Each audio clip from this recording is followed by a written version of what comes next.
pourquoi cette fois-ci on a donné benn ampleur boo xam ne ce problème là man j'ai vu un gosse boo xam ne dafa zone boobu la dëkk mu ne ma saa gis nga lii gars yi yóbbu ko fii yëpp mu ne on a toujours eu des problèmes. Et du affaire de tarixa du affaire de ethnie la affaire de ay xeeti ethnie rek ci biir pël yi. moo tax ñii dañu war a vigilant. ils doivent balayer. nañu nekk fii nag di jéem a wax toujours dama koy wax ay continuité la ay non gis nga yooyu du dem. nañu raxas ba mu set. ñu raxas ba mu set. set wecc. Paasan gis na li nga xamante ni moo di condition wu détenu yi parce que am na ay images yi nga xam ne dafa fuité parce que gis nañ la plupart des détenus yore téléphone portable am na si ñoo xamante ni sax dañu jël téléphone bi dissimuler ko ci li nga xam lu mel ni téere alxuraan loolu nan la mën a jàllee ci milieu bu mel ni prison. Ouais, mais je pense que Samba l'a bien résumé. Déjà, il faut qu'on campe la chose. Loolu ñu fa wax ne génn na fa su amee ni ñu ko waxee ne génn na fa effectivement.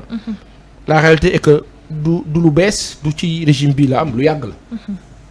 dafa am yu bëri yuy xew jamono bi ñu ngi kaa waxtaanee c'est durant les 12 ans passés là loolu moo di dëgg. loolu il faut que ñu ko préciser en amont et en aval. ñëpp xam ni voilà ci ñi fi nekkoon parce que dafa am yu bëri yuy xew musiba maaba ko bi ñu doon dund yëpp ci la bokk. Maintenant qu'est-ce qu'il faut faire? Il faut rincer. Il faut rincer. Il faut reformater le disque dur de l'administration sénégalaise. De fond en comble, de bout en bout. Du nord au sud, d'est en ouest. L'administration sénégalaise. Lépp nga wàcce. Tous les gens qui étaient là au temps du régime. Amaana di nga ne bon par exception diw xam naa ko diw sama xarit la non parce que am na aussi une chose. Au moment où le Pastef menait le combat am na ñu newoon ñi nga xam ne ñoo doon informer le Pastef à un moment donné am na ci ñu newoon ci biir. ñooñu peut-être di nga leen ràññatle xam ne ñii la nga bàyyi leen ci biir mais am na ñeneen ñoo xam ni bul sax bokk ak ñoom day ak bàyyi. xoolil neel nii rek d'accord mu rafet rek nag du ñu ñuy dàq du ñu ñuy wàññi seen salaire du dara niveau stratégique bi nga xam ni dafa laaj secret. dafa laaj stratégie non ña fa nekk il faut que mu nekk des personnes dignes de confiance pas des personnes parce que ce sont des fonctionnaires oui ils étaient là ils ont toujours été là non il faut rincer. il faut restructurer il faut reformater il faut changer jël nit ñi nga xam ne wóolu nga leen te ñu matee kay itam ñu ne fa ñeneen ñi dem dans la partie opérationnelle nga xam ne exécuter la ñuy def parce que fi ñuy xalaatee su fekkee ni ki faa xalaatee xalaatam rafetul wala ci noon yi la bokk te xamuloo ko mën na laa xalaat loolu bon. dëgg la jëf loolu lu bon nga pare nit ñi ŋaang waa ñii lu ñu mënee lii fekk.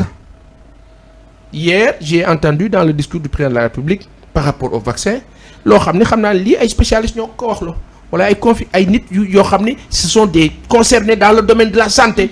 mais ñooñu dañ fay nekkoon ak nguur gi fi nekkoon. donc il faut savoir faire la part des choses et lire entre les lignes pour se dire que am na ñoo xam ne ils sont là dans notre pays di liggéey pour les organisations internationales. toutes ces ONG là ñun bu ñu bëggee indépendance toutes ces ONG qui pilulent dans nos pays là dañ leen war a génne fii ces ONG tubaab la ñëpp ay pion lañu. ñëpp danger lañu. du ñu fi def lu baax. ils sont là ñoom ñooy dem ci àll bi dugg génn ruube ñoom ñooy ñëw fexe ba RFI tey ubbil la benn séquence wala benn fréquence tuddee ko rajo Fulbe di ruube di jaxase. donc il faut que tout ce tralala là nguur bi jël ko en considération ñu gérer ñu nettoyer ñu tabax li nguuru Bassirou Diomaye Diakhar Faye di tabax du Sénégalu 5 ans de. du Sénégalu 10 ans de. Ousmane Sonko mu ngi wax 2050 du Sénégalu 2050 de xulil c'est le Sénégal de la vie dans l'infini. moo di ne Sénégal bi war a ñëw suba ak suba ak gannaawaat suba Sénégal boobu nan la war a demee. nous avons les ressources pour bien vivre dans ce pays-là. man aujourd'hui j'ai envie que État au Sénégal toute la diaspora là mun leen rentrer au pays xulil rentrer au pays je vous fais des facilitations et facilités par rapport à l'imposition les plus impôts fisc. Venez travailler pendant 5 ans investissez vous ne payez pas l'impôt pendant 5 ans voire plus investissez dans ce pays. Venez investir dans ce pays. Pendant 10 ans, vous ne payez pas l'impôt. Mais par contre, voilà ce que vous allez faire. Nous organisons dëkk bi bëri investissement ubbeeku au lieu ñuy toog di compter ci ay bailleurs ay FMI nga ca des ñu compter ci ñun. Quand le Fonds monétaire nous prédit 10% de taux de croissance daal di ne le Sénégal va être à 2 chiffres. C'est pas le fait d'être à 2 chiffres qui est important. C'est le fait de savoir que sur les 2 chiffres bu dee 10% 90% yi fan la jëm Sénégalais yi la jëm wala ci secteurs yi tubaab yi. Donc bu dee ci tubaab yi la jëm amuluñu chance. bu doon 100% de taux de croissance. Juste dire que na kilifa yi xoolaat situation bi les prisons du Sénégal sont à l'image du pays. Les détenus li ñuy jàllale foofu c'est à l'image du pays.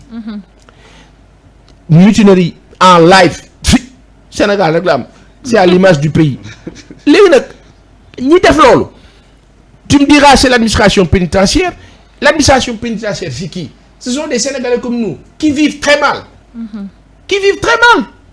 qui ne sont pas bien payés, qui sont dans de mauvaises conditions de travail, qui sont même pas en sécurité. Aujourd'hui l'État doit faire une chose, changer. Il faut changer structuration bi ba pare mettre leen dans de bonnes conditions de travail yokk seen salaire loolooy dëgg yokk seen ay salaire ñu bañ a dépendre parce que prisonnier bi nekk ci kaso bi xulil di dépenser 60 000 francs wala 100 000 francs am ko te mu nekk moyen ay mbokkam am moyen saa ñu ngay toog ñu naan la appona yow yaay sama lan sama saret loolu la ñuy wax xam ñu ko waxee doon yow mi koy sécuriser di ko surveiller mu ne la yow yaa may doxal samay soxla na yow yaa may doxal samay yonent week-end aussi bu moo bëggee génn yaa koy gérant di ko ceebal parce que waa ji amul un bon salaire parce que waa ji il n'a pas un bon traitement social ça joue donc luy dugg foofu c'est normal loolu warul bett kenn waa léegi foofu bu melee noonu Rebeuss nan la war a mel ak feneen ak feneen ak feneen nous aurions 37 lañ ñu wax prison 37 bâtiment lu ci ëpp sama baay ba lay di Ibrahima Sy nu ngi kaa nuyu ci Liberté 6 nekkoon ancien régisseur camp pénal. J'ai entendu la dernière fois qu'est-ce qu'il dit que l'une des premières prisons bi fi nekkoon c'était dans les années 1800 xam nga nangam et que tout le reste ce sont des maisons d'arrêt donc li fa nekk ci nit kon ëpp na jéggi na dayo waaw léegi qu'est-ce qu'il faut faire à l'État moo tax ma ne la nguur bi yàlla na leen yàlla kattanal te ñaan la bu ma ñaan saa yu ma julli yàlla na leen yàlla kattanal sama xol la ma ko tibbee pour l'intérêt national yàlla na leen yàlla kattanal ba ñun lu ñuy wax ñoom fa ñu nekk xam information ñu ëppale de waaye lu ñuy wax ñun te gëm ko te mu leer nañu ñoom bokk nañu gëm-gëm bi yàlla na yàlla dooleel leen si ba ñu réussir seen mission. barke Seydina Muhammad sallallahu alayhi wa sallam. parce que bu dul loolu soxna si. ce pays va droit au danger sauf que ils sont là pour nous l'épargner par la grâce de Dieu. yàlla nañ ci yàlla kàttan. Saliou amiin gis nañ ci vidéo yi nga xamante ni moo fuité fee ca camp pénal ñu gis prisonniers yi dañ leen tëj ci benn néeg fermer les portes ba pare sànni leen gaz lacrymogène est-ce que loolu dafa war a bokk ci condition détenu ak pour man détenu bi lu mu mënti def am na yoo xamante ni nit kenn du ko traité noonu parce que gaz lacrymogène nga sànni ko ci benn pièce bi nga xamante ni c'est fermé c'est pas aéré est-ce que loolu tey nit mënu ci woon faatu wala jëlee ci yeneen jàngoro yoo xamante ni mën na ko indil yeneen jéyee. waaw Amina donc man bon balaa ma lay tontu il faut que on retourne un peu en arrière sur ce qui s'est passé la mu indi mutualité bi et tout ça bon déjà comme par ça nu ko doon waxee au Sénégal il y a 37 prisons sur toute l'étendue du territoire mais il y a 11 000 prisonniers ce qui veut dire que dès le départ problème surpopulation des posé wu maintenant les téléphones portables la drogue qui rentre dans les prisons c'est pas les prisonniers ñeneen ci ginnaaw lañ koy dugal. mais ñi xaw loolu dañ koy wax ñi nga xam ne ils n'ont jamais eu de prisonnier wala mosuñu dugg kaso soo yóbbee añ sa añ bi en prison pour benn prisonnier. añ dañ koy fouillé dañoo am benn genre affaire bi nga xam ne 3 dents bi nga xam ne moom la ñuy jeexee affaire yi. parfois sax nga yóbbu fa lekk ne la dafa am yiy dugg ak yu dugg du chocolat ça ne rentre pas le miel ne rentre pas ay saafara ça ne rentre pas parfois nga ñëw tey nga ne le sucre en bec ça rentre bu soit ne le non sucre roux du dugg. Donc à chaque fois il y a des choses yi nga xam ne il y a une liste de choses qui ne rentrent pas donc léegi nag les téléphones portables le cannabis fan la jaar ba dugg on a vu dans les vidéos tamit que y a de l'argent ak connexion et tout. donc maa ngi ñëw mais y a de l'argent te l'argent n'a pas xaalis amul prison l'argent ne circule pas ay bon ngay am benn bon bi nga xam ne dañ lay defal dépôt su la defalee dépôt da ngay ñëw nga def ne par exemple tel prisonnier daa bëgg a def dépôt lii mooy numéro am nga defal ko dépôt ñu ne ko par exemple am nga fi bon bi nga xam ne temps la bon boobu à chaque fois soo jotee dañuy baare. C'est comme ça que ça se passe. Mais comment ça se fait que le liquide puisse entrer au camp pénal? Donc à partir de là ils ont voulu faire la fouille de la chambre en tant que telle.